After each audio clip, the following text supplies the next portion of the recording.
Bawaslu menginginkan pemilu yang inklusif. Indonesia sudah memiliki Undang-Undang Nomor 8 Tahun 2016 tentang penyandang disabilitas. Apakah pemilu kita sudah ramah disabilitas? Beberapa memang kesulitan untuk bisa mengikuti pemilu lalu. Penting nggak sih pemilih disabilitas itu untuk memilih? Tentu saja penyandang disabilitas harus diberikan haknya. Mari kita ciptakan lingkungan yang inklusif. Jangan lupakan kami. Tentu tidak boleh ada yang tertinggal. No one left behind, termasuk penyandang disabilitas.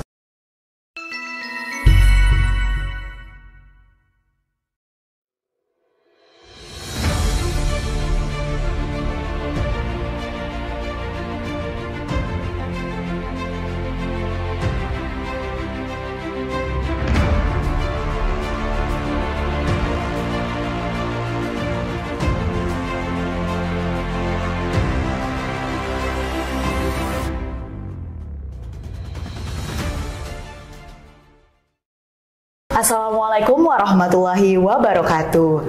Shalom, Om Swastiastu, Namo Buddhaya, Salam Demokrasi. Halo sahabat Bawaslu di seluruh Indonesia, podcast Bawaslu kembali mengudara. Apa kabar sahabat semua? Semoga selalu sehat dan bahagia.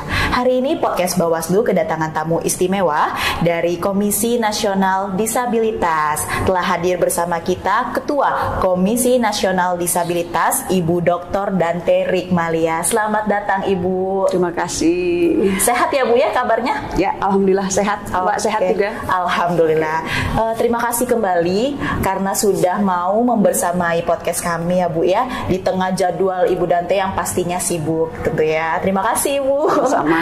Oke, sahabat Bawaslu di seluruh Indonesia menyongsong pemilu 2024, tentunya Bawaslu menginginkan pemilu yang inklusif. Nah, salah satunya yaitu dengan menggandeng atau melakukan kerjasama dengan berbagai stakeholder. Salah satunya yaitu KND. Nah, tentunya sahabat Bawaslu penasaran apa sih KND itu? Nah, langsung saja mungkin bisa diceritakan sedikit Ibu, KND itu apa, fungsinya apa? Silahkan Ibu. Oke, baik. Senang sekali bisa berada di podcast Bawaslu. KND adalah Komisi Nasional Disabilitas, ya masyarakat mengenal juga sama dengan Komnas ya, Komnas Disabilitas yang memiliki tugas untuk memastikan upaya penghormatan, pelindungan dan pemenuhan hak bagi penyandang disabilitas dapat dilakukan oleh semua. Dari tugas ini kemudian KND memiliki 4 fungsi. Fungsi yang pertama adalah melakukan pemantauan terhadap upaya penghormatan, pelindungan dan pemenuhan hak penyandang disabilitas. Fungsi yang kedua adalah melakukan evaluasi atas upaya penghormatan, pelindungan dan pemenuhan hak penyandang disabilitas, lalu melakukan advokasi atas hal yang sama, dan yang berikutnya yang terakhir adalah fungsinya melakukan penanganan penyandang disabilitas ya dengan bekerja sama dengan berbagai pihak termasuk salah satunya Bawaslu. Jadi KND ini adalah lembaga independen bertanggung jawab langsung kepada Presiden dan kami dilantik pada tanggal 1 Desember 2021. Baru 15 bulan. 15 bulan ya. Luar biasa. Ya. Nah, tadi sempat disinggung terkait disabilitas ya Bu. Mungkin bagi masyarakat kita agak sedikit awam nih Bu. Jenis-jenis disabilitas itu apa saja? Nah, mungkin Bu Dante bisa sedikit bercerita apa saja sih jenis disabilitas kita seperti itu. Ibu. Ya, baik. Sebagaimana kita ketahui bahwa Indonesia sudah memiliki Undang-Undang Nomor 8 Tahun 2016 tentang penyandang disabilitas. Di sana ada sebuah definisi yang menyatakan siapa penyandang disabilitas.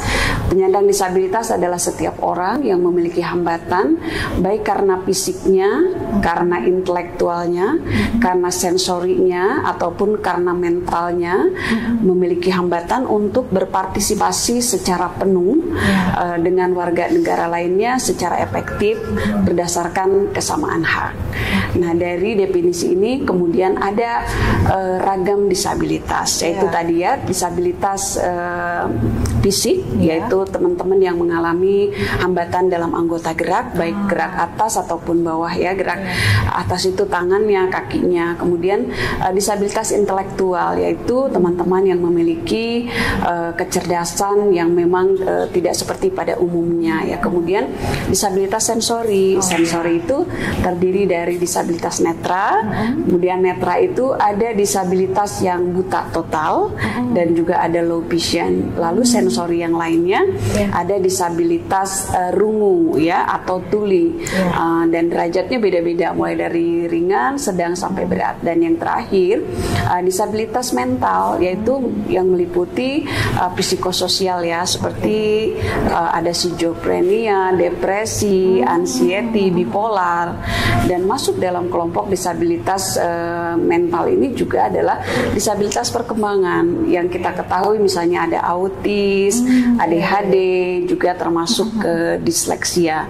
Dari disabilitas itu ada juga teman-teman yang mengalami disabilitasnya ganda atau terdiri dari 2 disabilitas. Itu ada yang seperti itu ya Bu? Ada, dan bahkan ada juga yang multi, artinya lebih dari 2. Ya, itu kalau ragam.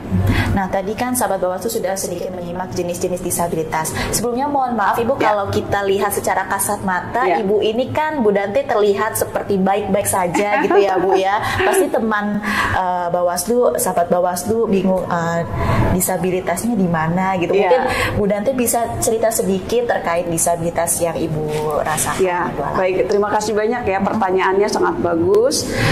Karena kita seringkali melihat ya disabilitas itu yang terlihat secara kasat mata ya, misalnya yang menggunakan kursi roda, yang menggunakan krek gitu ya, itu namanya disabilitas yang terlihat. Tetapi ada juga disabilitas yang tidak terlihat ya, seperti saya menggunakan alat bantu dengar di telinga kiri kanan, disabilitas tulinya sedang, dan saya juga mengalami disleksia.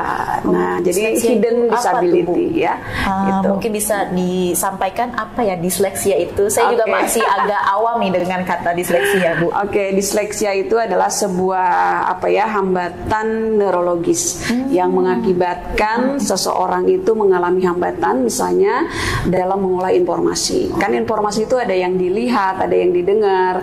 Nah, yang mengalami disleksia itu kesulitan untuk mengolah informasi. Sehingga ketika sulit mengolah informasi, tentu pemahaman terhadap konsep itu juga menjadi agak sulit, dan ada kesulitan seperti mengingat nama orang, mengingat kejadian, mengingat tanggal gitu kan. Dan itu mempengaruhi segala proses ketika harus berinteraksi, terutama pada saat belajar ya. Kalau belajar itu kan segala sesuatu harus diingat gitu. Nah, itu sulit berat gitu. Kalau disabilitas tulinya bisa terbantu dengan menggunakan alat bantu dengar, dan juga saya menggunakan ini. Jadi ini adalah aplikasi yang mengubah suara menjadi tulisan. Jadi saya selain mendengar, dibantu alat bantu dengar, kemudian juga saya menggunakan ini komunikasi dengan live transcribe. Ketika ada suara itu dirubah menjadi tulisan, dan saya juga membaca gerak bibir. Gitu. Ya. Bu, yang saya ketahui itu kalau seseorang mengalami disabilitas sensorik yaitu tunarungu, biasanya kan bisa berbahasa isyarat gitu ya Bu. Nah, Ibu sendiri apakah terbiasa dengan bahasa isyarat, atau ada hal lain selain bahasa isyarat yang digunakan kepada penyandang disabilitas sensorik? Ya, bahasa isyarat itu adalah salah satu cara teman tuli untuk berkomunikasi ya. Tetapi tidak semua teman tuli memiliki kemampuan untuk bahasa isyarat. Dan juga ada teman tuli yang misalnya tidak bisa bahasa isyarat, tetapi dia bisa membaca, menulis. Maka untuk komunikasi dengan dia bisa menggunakan aplikasi seperti ini, atau dia juga menggunakan gerak bibir.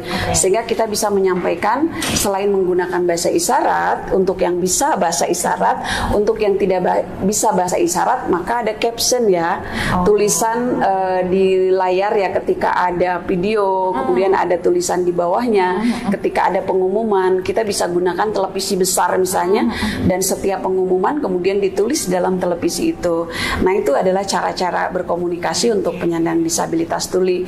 Saya sendiri menggunakan bahasa isyarat itu ya lebih kepada memahami mereka berbicara ya, tidak menggunakan secara langsung.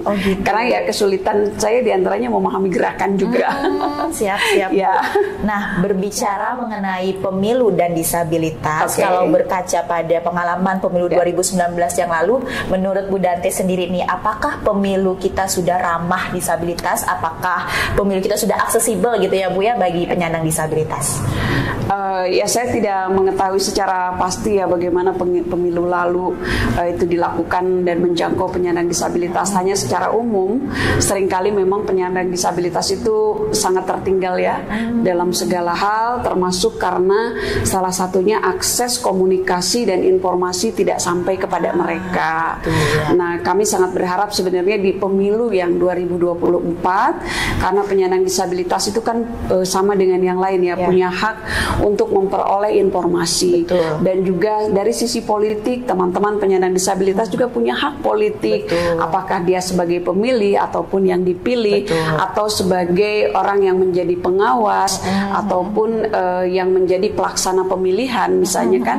Nah, kami sangat berharap ketika kita berbicara tentang penyandang disabilitas, maka kita menyediakan ruang bagi penyandang disabilitas dengan melibatkan mereka, mulai dari perencanaan, pelaksanaan, hingga evaluasi sebuah program.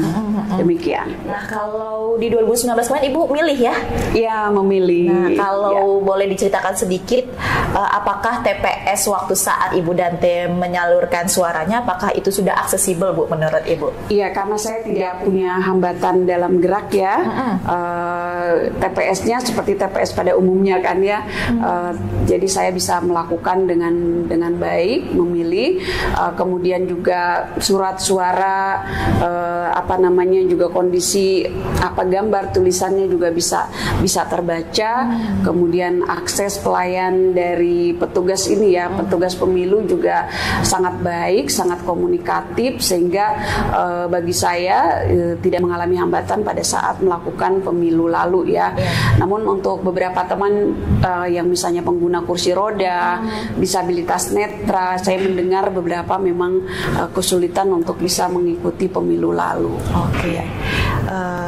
Kiranya tentunya kita ingin melakukan suatu perbaikan gitu ya untuk pemilu 2024 mendatang. Nah, apakah ada masukan dari Ibu Dante terkait penyelenggaraan pemilu kita agar lebih inklusif Bu ke depannya? Ya sangat bagus sekali ya, ada keinginan untuk menjadikan pemilu yang inklusif. Jadi berbicara inklusivitas tentu tidak boleh ada yang tertinggal, no one left behind, termasuk penyandang disabilitas. Jadi ketika kita berbicara kebutuhan dan juga akses atau hak bagi penyandang disabilitas, maka kami sangat berharap ketika membicarakan tentang kami penyandang disabilitas, jangan lupakan kami, bahwa kami libatkan mulai dari proses perencanaan, pelaksanaan hingga evaluasi, sehingga bukan saja kami diakui sebagai warga negara, tetapi kami juga dapat berpartisipasi dan juga kami bisa memberikan kontribusi, masukan-masukan seperti apa sih pemilu yang ramah bagi disabilitas, bagaimana teman-teman pengguna kursi roda bisa mengakses TPS, bagaimana teman-teman netra bisa melakukan pemilihan, kemudian bagaimana cara mencoblosnya dan lain sebagainya. Kami bisa memberikan banyak masukan ya, karena kami paham tentang diri kami, yaitu harapannya agar menjadi lebih inklusif itu adalah partisipasi penyandang disabilitas dalam setiap proses program yang dilaksanakan mulai dari perencanaan, pelaksanaan hingga evaluasi. Berarti memang harapannya pemilih disabilitas ini tidak hanya dijadikan partisipasinya secara pasif, namun aktif dalam arti ikut dilibatkan juga menjadi salah satu penyelenggara juga gitu ya Bu ya, tentunya betul. Karena kan sudah diatur juga dalam undang-undang bahwasanya hak daripada disabilitas itu tidak hanya memilih, tidak hanya dipilih ya sebagai petugas, boleh gitu. Petugas, pengawas dan sebagainya gitu ya Bu ya. Bu, saya juga mau tanya nih, menurut Bu Dante penting gak sih pemilih disabilitas itu untuk memilih di pemilu yang akan datang, yaitu pemilu 2024 besok? Karena penyandang disabilitas itu kan memiliki hak yang sama ya dengan non disabilitas, sehingga tentu saja penyandang disabilitas harus diberikan haknya.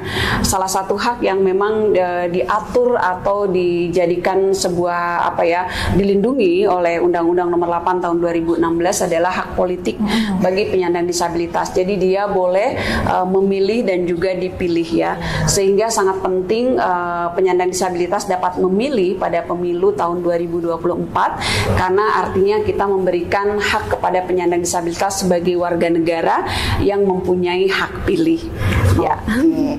Nah, terakhir nih Bu, mungkin Bu Dante ingin memberikan semangat bagi teman-teman pemilih disabilitas dan juga tentunya jajaran pengawas kita agar pemilu ke depan berjalan dengan damai, lancar dan tentunya inklusif seperti itu. Mungkin ada pesan yang ingin disampaikan Ibu? Ya, kami sangat berharap ya semua pihak termasuk juga Bawaslu dan teman-teman penyelenggara pemilu tentu memberikan kesempatan bagi penyandang disabilitas untuk berpartisipasi aktif dalam pelaksanaan pemilu nanti dengan melibatkan mereka mulai dari proses perencanaan, pelaksanaan hingga evaluasi. Pemberian hak bagi penyandang disabilitas dalam aspek politik ini menempatkan penyandang disabilitas memiliki hak yang sama yang dengan non disabilitas, sehingga ini sangat penting bagi kami penyandang disabilitas untuk bisa memberikan hak pilih kami ya, sehingga kami pun bisa memilih ya siapa yang menurut kami pantas untuk kami pilih, dan kami bisa memberikan kontribusi terkait banyak hal, sehingga harapannya kepada semua pihak, mari kita ciptakan lingkungan yang inklusif bagi semua, termasuk bagi penyandang disabilitas, memberikan akomodasi yang layak bagi penyandang disabilitas, agar penyandang disabilitas bisa mengakses informasi tentang pemilu dan mereka bisa mendapatkan apa yang didapat oleh non disabilitas, sehingga mereka memiliki pengetahuan, pemahaman terkait dengan kepemiluan, termasuk siapa yang akan mereka pilih dan mereka akan menentukan oleh siapa yang akan mereka pilih, dan itu sangat penting bagi kami. Kemudian aksesibilitas yang lainnya yang diperlukan bagi penyandang disabilitas, mulai dari aksesibilitas non fisik ya. Non fisik itu artinya keramah tamahan, kemudian sikap, bagaimana berkomunikasi, bagaimana berinteraksi, itu perlu dipahami. Dan juga aksesibilitas non fisik, aksesibilitas fisik maaf ya. Kalau fisik itu kan berupa misalnya teman-teman penyandang disabilitas yang menggunakan kursi roda bisa akses ke jalan menuju misalnya tempat sosialisasi tentang pemilu dan juga sampai kepada TPS, dan mereka bisa nyaman untuk melakukan pemilihan. Demikian harapannya. Nah, tadi menarik terkait ulasannya Bu Dante terkait akomodasi yang layak. Okay. Nah, harapannya gimana nih Bu terhadap penyelenggara pemilu terkait pengakomodasian yang layak untuk disabilitas itu sendiri? Ya, akomodasi yang layak itu kan maknanya adalah segala bentuk penyesuaian agar penyandang disabilitas itu dapat mengikuti, menikmati seluruh proses apa yang dilakukan atau diterima oleh yang lain, sehingga dia bisa berkontribusi secara penuh, mendapatkan haknya secara penuh. Jadi akomodasi yang layak itu tadi bisa berupa misalnya fasilitas ya, fasilitas fisik, fasilitas pendukung untuk berbagai ragam disabilitas. Ada penyandang disabilitas yang misalnya tuli, maka ketika dia berkomunikasi bisa disediakan salah satunya juru bahasa isyarat atau transcribe ya, berbentuk caption, ataupun misalnya petugas itu ramah memberikan misalnya ketika komunikasi sulit bisa menuliskan pesan gitu kan, kemudian berbicara dengan gerak bibir yang jelas.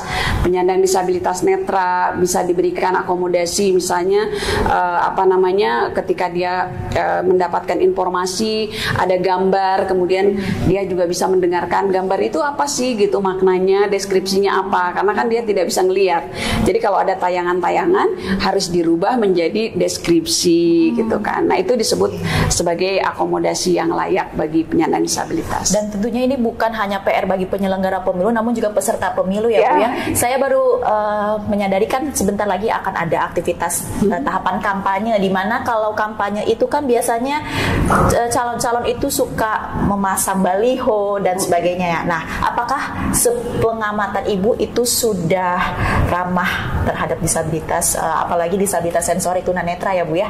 Ya, jadi ketika misalnya ada dipasang itu tentu disabilitas netra yang total, buta total, agak kesulitan ya untuk bisa mengakses ya di daerah ini, misalnya dipasang baliho apa gitu, kemudian tulisannya apa, sehingga harus dicari alternatif lain ketika misalnya seorang calon itu mau mengkampanyekan kepada masyarakat termasuk penyandang disabilitas, harus dicari cara bahwa penyandang disabilitas netra nggak bisa melihat gambar tetapi dia bisa mendengarkan penjelasan, bahwa disabilitas tuli misalnya nggak bisa mendengar secara utuh ataupun tidak bisa mendengar informasi secara lisan, maka harus ada bentuk yang berupa tulisan.